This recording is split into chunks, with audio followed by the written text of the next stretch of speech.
शिक्षक भर्ती परीक्षा वर्ग 3 के नतीजे घोषित नहीं हुए हैं और इसी को आधार बनाते हुए पूर्व मुख्यमंत्री कमलनाथ ने शिवराज सरकार पर हमला बोला है।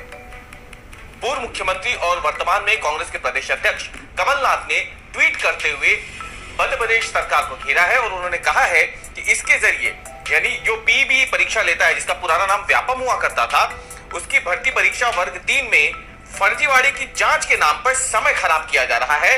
लाखों नौनिहालों का, उन बेरोजगार युवाओं के भविष्य के साथ खिलवाड़ हो रहा है जो लंबी मेहनत के बाद, कड़ी मेहनत के बाद परीक्षा देते हैं और फिर उन्हें महीनों तक नतीजों का इंतजार करना होता है।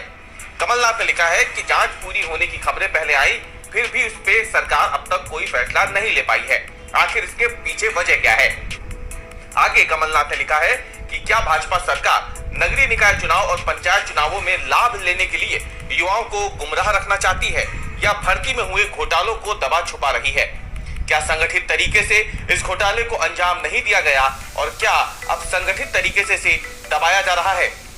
कमलनाथ ने ट्वीट में लिखा कि भाजपा सरकार में लाखों छात्रों के भविष्य के साथ खिलवाड़ करने वालों को कड़ा दंड क्यों नहीं मिलता?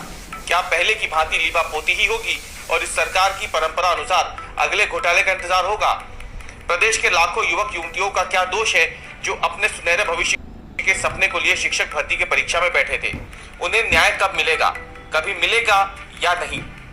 कमलनाथ ने अंत में लिखा है कि मध्य प्रदेश सरकार को तत्काल फैसला कर प्रदेश के लाखों युवाओं को न्याय और रोजगार तथा प्रदेश के नौनिहालों को शिक्षा की अच्छी व्यवस्था सुनिश्चित करना चाहिए। अब आपको बता दें कि आखिरकार ये पूरा मामला क्या है जिसको आधार बनाते हुए कमलनाथ ने शिवराज सरकार को घेरा है। दरअसल शिक्षक पात्रता परीक्षा वर्ग 3 के लिए जो परीक्षा ली गई थी उसका नतीजा घोषित होना था परीक्षा लेने के 45 दिन बाद, लेकिन इसके बावजूद अब तक इसके नतीजे घोषित नहीं हुए हैं।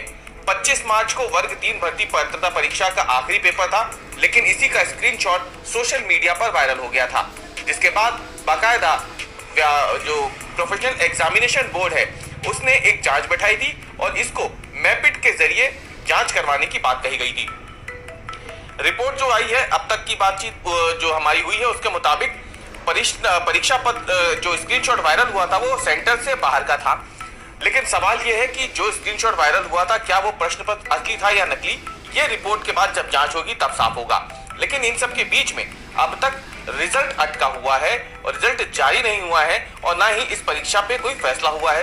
परीक्षा रद्द कर दी जाएगी या फिर नियत तिथि की परीक्षा ही रद्द होगी या फिर जिस सेंटर का ये प्रश्न पत्र बताया जा रहा है सिर्फ उस सेंटर की परीक्षा रद्द होगी। ये तमाम ऐसे सवाल हैं जो अभी भी मुंह माए खड़े हुए हैं। लेकिन 25 मार्च के हिसाब से अगर देखा जाए तो 45 दिन में जो रिजल्ट आना था उसे 2 महीने का समय बीत चुका है, लेकिन अब तक रिजल्ट नहीं आया, यानी 60 दिन से ज्यादा हो गए हैं, रिजल्ट नहीं आएगा। हालांकि जो प्रोफेशनल एग्जामिनेशन बोर्ड है उसके अधिकारियों का कहना है कि मैपिट की जो रिपोर्ट आई है उसको अभी देखा जा रहा है, उसका परीक्षण हो रहा है, उसके बाद ये रिपोर्ट पुलिस को भेजी जाएगी, पुलिस इसकी जांच करेगी और इसी के आधार पर आरोपियों के नाम तय होंगे। लेकिन सवाल ये उठता है कि लाखों लोगों ने जिन्होंने परीक्षाएं दी थी आखिर उनका क्या कसूर है?